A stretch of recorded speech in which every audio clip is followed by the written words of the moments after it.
Social objects are those objects like marriages, greetings, presidents, questions, and soccer goals that exist only as and how they are enacted through social processes. Natural objects, even though they have a substance of their own and obey laws of their own, can only be understood by rendering them in conceptual terms because we cannot see them as they are.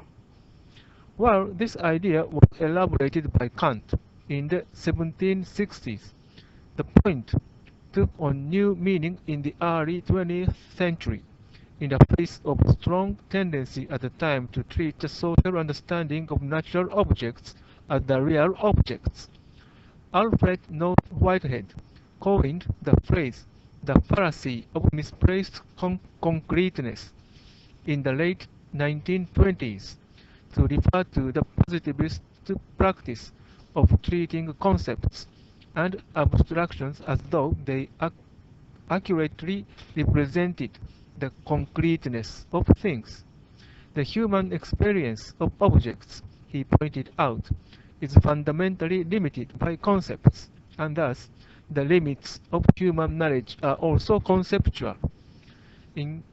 In coming to terms with the challenges of positivism, both sociology and philosophy accepted the idea that persons only encounter natural objects in their socially defined interactions as concepts.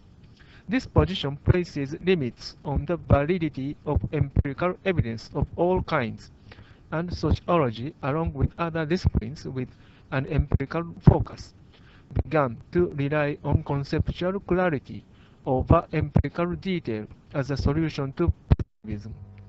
Any approach, like ethnography, that relies on empirical observation became subject to the criticism that it was either positivist or subjectivist. The complaint involves a misconception. While the rejection of naive positivism marked an important moment of progress for disciplines that focus on natural objects or social objects that are artifactual, like texts, social objects that require constant reciprocal constitutive work for their existence are not subject to the same limitations. Such social objects are differently constituted. They are not just out there. They require collaborative work to bring them into being and to maintain that being. Because they are entirely social creations, dependent on the moments of interaction that create them, and the details and rules of that social creation are essential to seeing them as objects of particular sorts. The constitutive social process of their creation is relevant to their status as social facts. Thus, the limits of the reality of social facts are not conceptual but rather processual. Their reality is equivalent to the practices that constitute them. They exist as empirical objects in our understanding in a different way than natural objects. They are constituted through practices and the mutual commitment that undergirds them. The details of these practices, as movements and sounds, composed to accord with shared rules and expectations, are constitutive of their status as social objects. When the details of their constitution are reduced to concepts or treated as an effect of individual action and or institutional constraint, social objects are lost. Unfortunately, with regard to the domain of constitutive practices and the fragile social facts they constitute, treating concepts as the basic reality has been a fallacy in the opposite direction, which I call the fallacy of misplaced abstraction. It has led to a sociology focused on methods for measuring conceptual realities and has generated a faith in statistical counts of these. This has ironically eliminated most social facts and practices from the sociological domain altogether. Social practices, which are unlike natural events, essentially concrete and witnessable, produced by, for, and in the presence of others, and having essential constitutive characteristics, have for many decades been reduced to conceptual abstractions, as if those abstractions were not only an inherent characteristic of the social, but defined its publicly recognizable character. They do not. It is impossible to recover from the concept, crime, greeting, deviance, or question the constitutive details which comprise the recognizability of the social object. One reason for the difficulty in specifying conditions of use for such objects conceived conceptually. The working consensus commitment required to constitute them, which has important moral implications, has been almost entirely overlooked. Not only do adherents of the fallacy of misplaced abstraction essentially ignore social processes in favor of concepts and elevate social institutions over social practices, they treat the individual as a natural object and elevate the individual and individual experience over social objects and identities.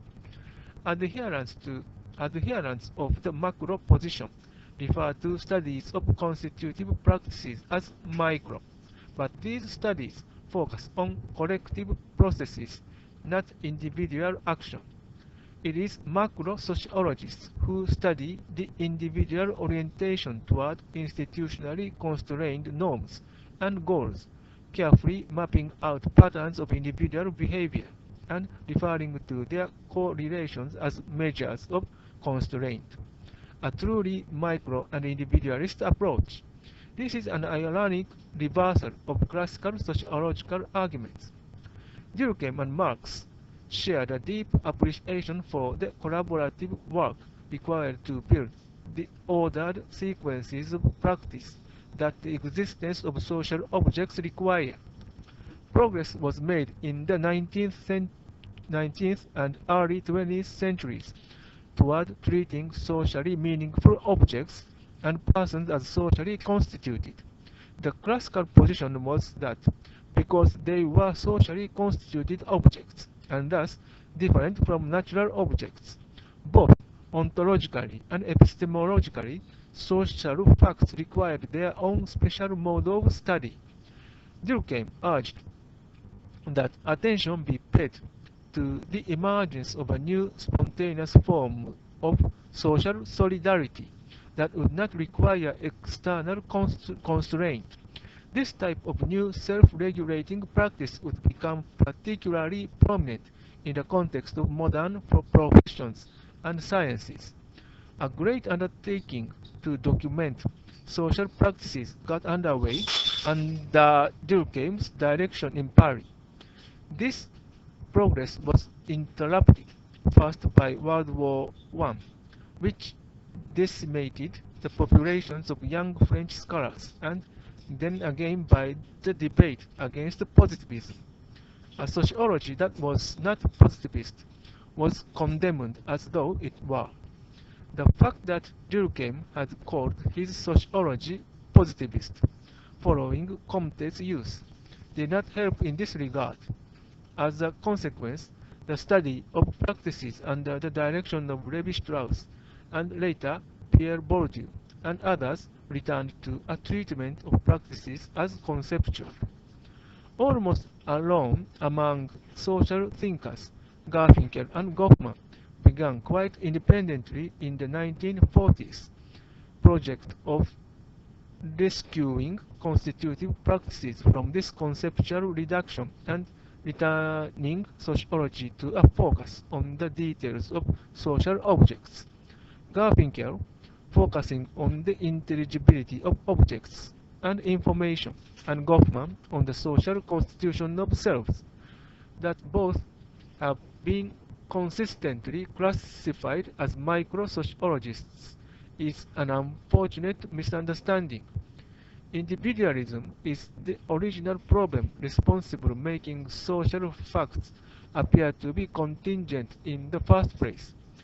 Constitutive sociologists are committed to the idea that only by treating social facts, including the social self, as social productions, collaboratively achieved by groups of mutually committed reciprocating social selves, can that problem be overcome. In spite of these efforts, however, the classics are still read in terms of their success or failure to incorporate an individual perspective. Goffman and Garfinkel are interpreted in ways that support the dichotomy between individual and structure that they argued so hard against. Theoretical innovations such as structuration theory, which purport to build on the insights of Goffman and Garfinkel, merely posit interaction as a domain of sedimented activity, standing between individuals and structures as a sort of bridging device. These tendencies misconceive constitutive interaction order, Garfinkel, Goffman, and Sachs, and also the classic arguments, ignoring the most important aspects of social practices. Constitutive practices must accord with known and recognized principles or rules of order, and these principles orient toward preserving self and meaning. They can only be enacted in assembled groups. Technical forms of distance communication can count as assembled in the form of a witnessably reproduced regularity of sounds and movements. They require being enacted again each next time. Even concepts cannot be shared unless they take some recognizable empirical form. This in turn requires some agreement about the form practices will take.